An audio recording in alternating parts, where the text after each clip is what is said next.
Hello and welcome to Mr. Randy's Wine and Spirits. I'm Mr. Randy, and today we're doing another full review episode. If you're new to the channel, hello and welcome. All my return viewers, you know how we do, so let's do it to it, shall we? Today's full review episode is going to be the Dulce Vida Organic Tequila. Did that rhyme? Yes.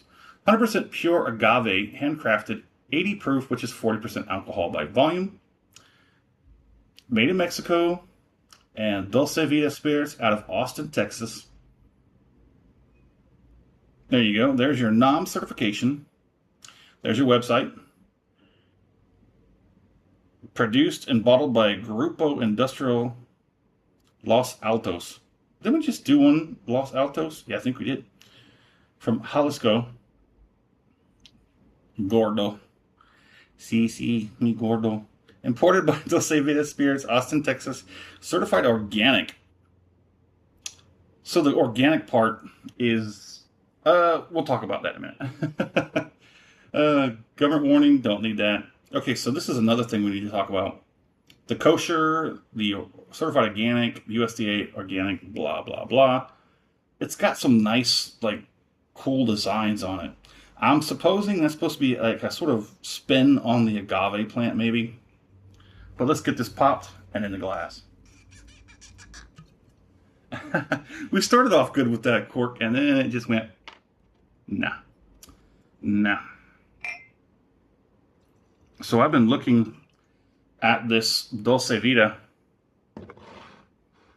I've been looking at this Dulce Vida for a while, and finding the Reposado has been the hard part, which has been setting me back from actually getting it in the review process. So I know I missed it on the last one.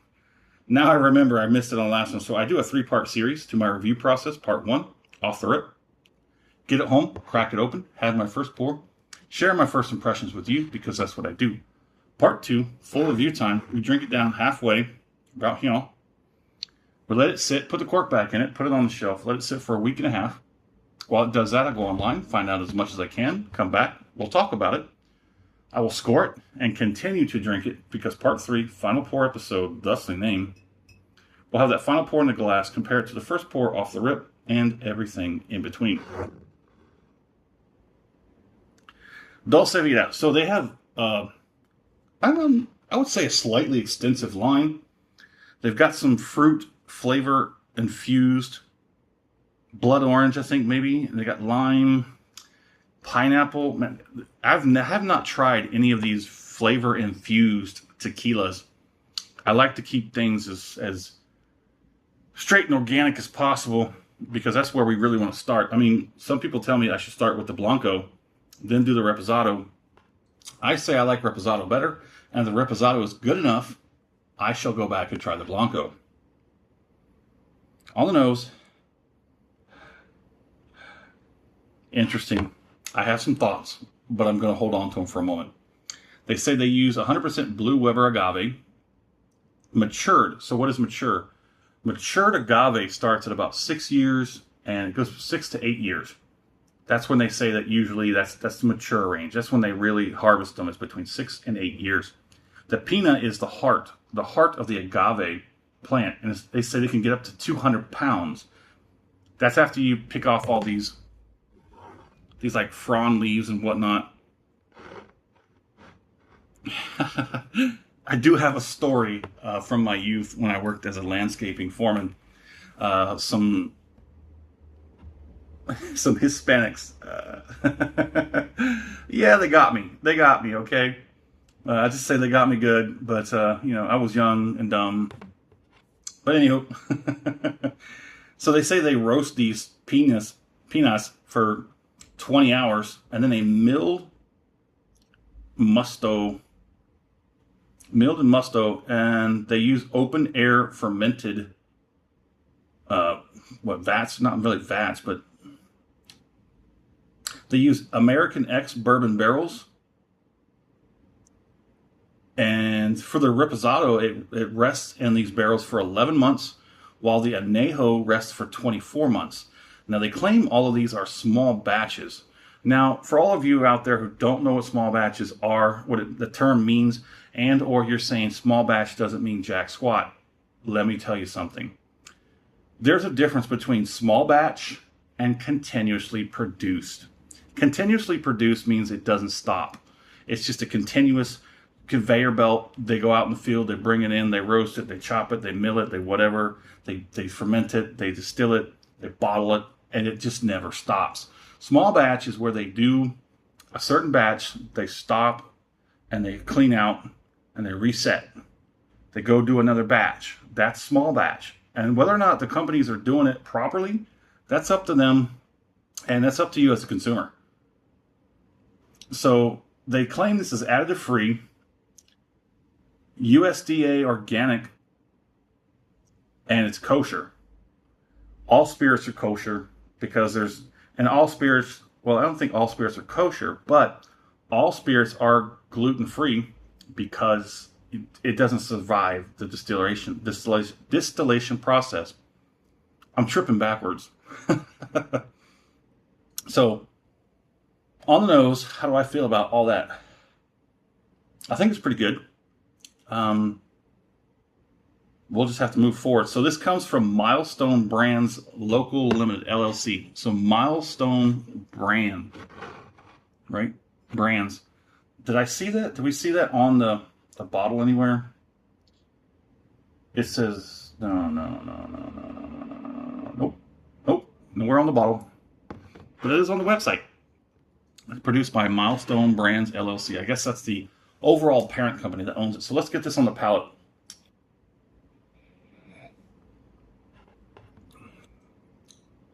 Interesting.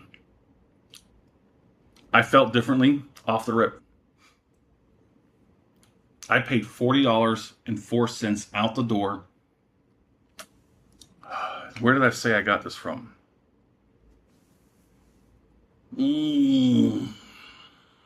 I can't remember off the top of my head. I apologize. This one eludes me. I don't know what's up with that, but hey. We'll get one more. We'll move on.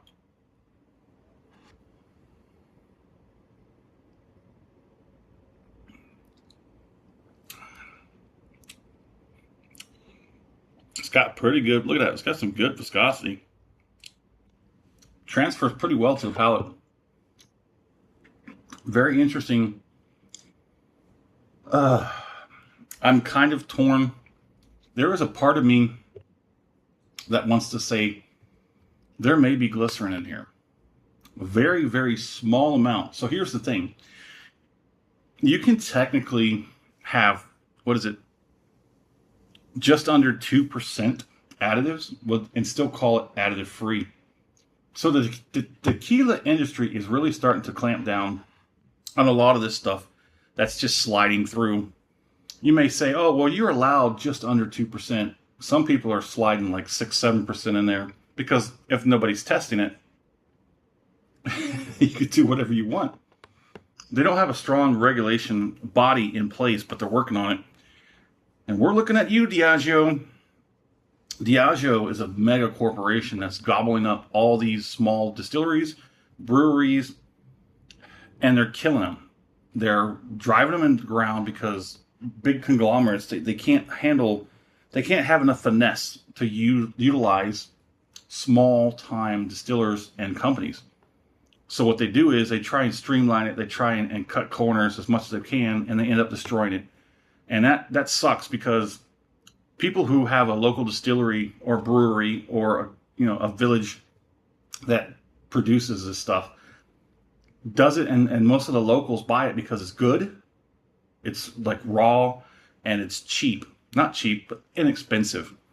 So once you take that away from them and it goes into the mainstream huge conglomerate, it's too expensive for locals to buy. But then when the big conglomerate messes it up and grinds it to the ground, you basically, all the locals now suffer because they can't buy it because it's too expensive. And basically when it's too, it doesn't have the same kind of grab or gravity. So for mainstream, it dies and the distillery shuts down. Then all the locals don't have it anyways. And that's a sad story. Tighten up, Diageo. Diageo, you're doing bad in so many different areas right now. But if you liked the video, go and hit that thumbs up button. If you have not subscribed to the channel as of yet, go ahead and do so while you're there. That way all these videos will come right to you. Let's go ahead and do this finish.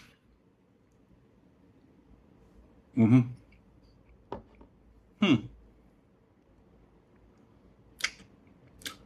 bypassed quite a bit, didn't we? On the palate, I'm getting soft white pepper. I'm getting roasted agave. Difference between roasted agave and toasted agave. Roasted agave has a little bit more juiciness to it and sweetness, while toasted agave has a bit more dryness and a little less sweetness. I like it. But that's the thing, it's really baking my noodle right now, is that there's a very, very small corner that I feel like there is some glycerin in this. Now, I don't see anywhere on here where it says it's additive free. We see pure agave. Okay, we see the kosher, the organic USDA. We see that on the bottle, but no additive free. Interesting. So it's very, very, very possible, at least in my mind, that there is some glycerin in here.